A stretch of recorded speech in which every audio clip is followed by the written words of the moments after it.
Good morning, ladies and gentlemen. I'm very pleased to have the possibility to talk about clusters in times of uncertainty and their related role in the frame of the Scanbalt Forum.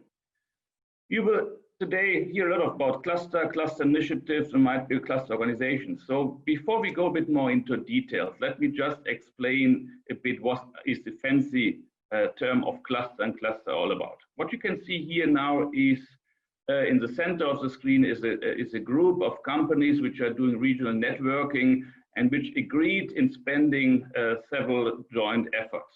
This is what we usually consider as a cluster initiative. So you can consider cluster initiative as a regional network.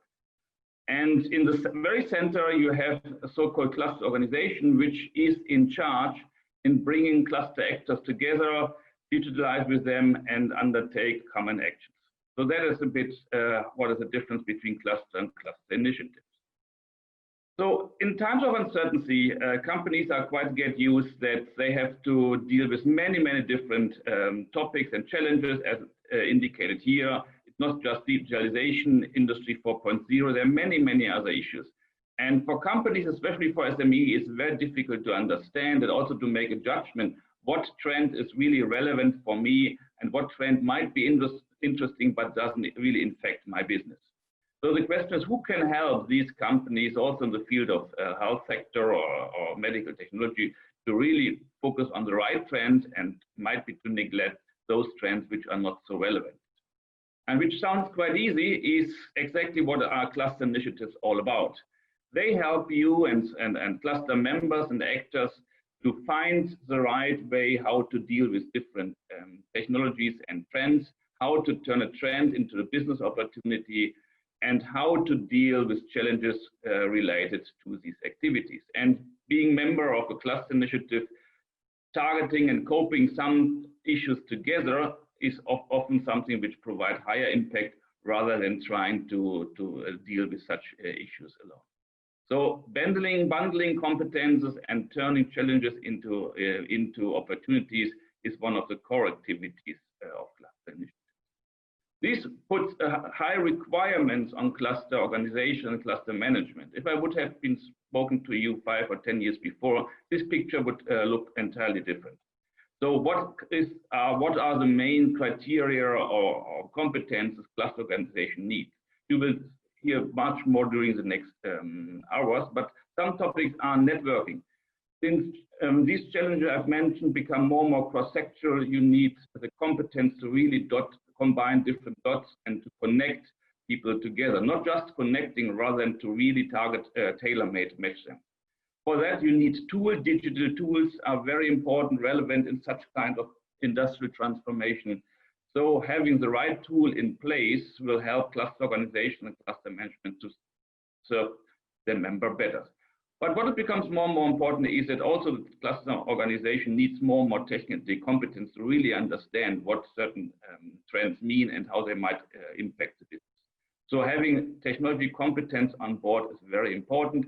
And of course, management skills, how to deliver appropriate services is another important topic cluster organization has to deal with. So this changed entirely over the past. And one thing is very important, patient. Why patient? We all talk about cooperation and networking, but basically companies are quite selfish. So they are not really interested to cooperate with anyone unless there's no clear added value. So at the beginning of a lifetime of a cluster initiative, you focus on networking. Networking doesn't hurt. You don't need trust with partners to do networking. Over the time, the cluster initiative develops, you start working together because you trust your partners and members even more.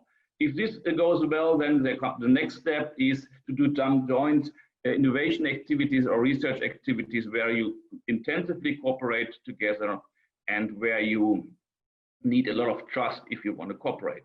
And in the end, those cluster initiatives which are most matured help to diversify and transform the current business. We know that many sectors are under current transformation, and cluster initiatives have proven that they can become a driver of transformation.